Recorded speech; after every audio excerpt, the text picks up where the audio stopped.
नमस्कार, आपण पाहत आहात श्रीगोंदा ऑल महाराष्ट्र न्यूज। जर आपण चॅनलला नवीन असाल तर लाईक करा, सबस्क्राईब करा व जास्तीत जास्त ग्रुपवर पाठवा। आजची ट्रस्ट असं जे ट्रस्ट रजिस्ट्रेशन झालंय ते रजिस्ट्रेशन होण्याच्या अगोदर हे शहर अत्यंत गुण्यागोविंदाने नांदत होतं।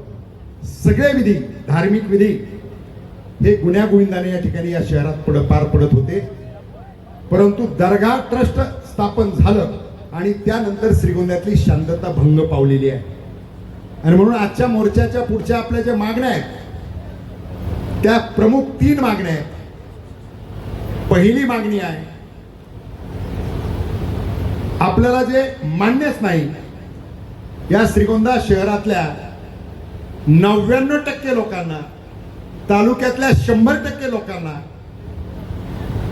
मी 99 पेक्षा जास्त पॉइंट येतील कारण टक्केवारीचा हिशोब काढत बसत नाही।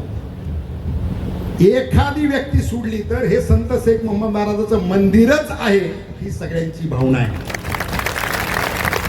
आणि मग हे जर संत शेख मोहम्मद महाराजाचं मंदिर आहे तर या मंदिराचा जीर्णोद्धार झाला पाहिजे ही भूमिका आणि भावना असताना या मंदिराच्या निर्माणामध्ये सगळ्यात मोठा अडथळा कोणता असेल तर सुफी संत हजरत शेख मोहम्मद बाबा दरगाह ट्रस्ट नावाचा ट्रस्ट स्थापन झाला आणि तिथून पुढे ही अडचण निर्माण झालेली आहे। म्हणून आज आपली पहिली मागणी आहे की कोणत्याही परिस्थितीमध्ये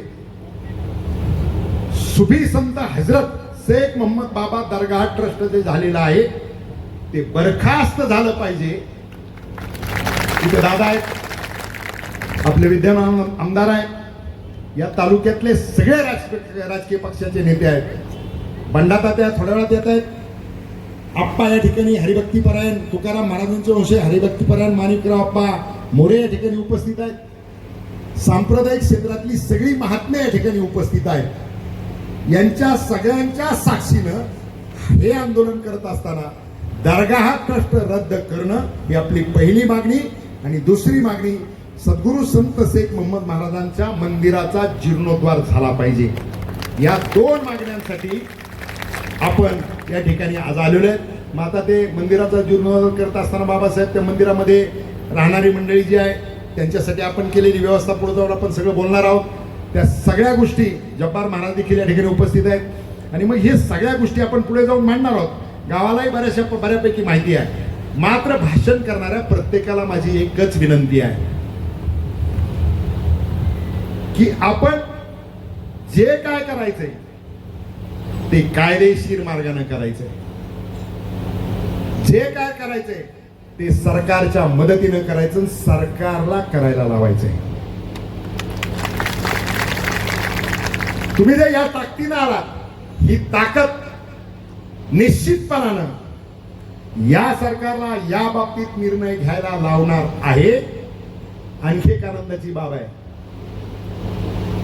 महाराज या ठिकाणी महाराजांनीच यदा कदाचित बुद्धी दिली असेल, एक निवेदन आलं, त्या निवेदनानंतर हे सगळं सुरू झालं। दादा, यदा कदाचित असंही असेल की सद्गुरू संत शेख मोहम्मद महाराजांनी दिलेल्या बुद्धीमुळे ते निवेदन केलं, त्याच्यानंतर आपण सगळे जागे झालो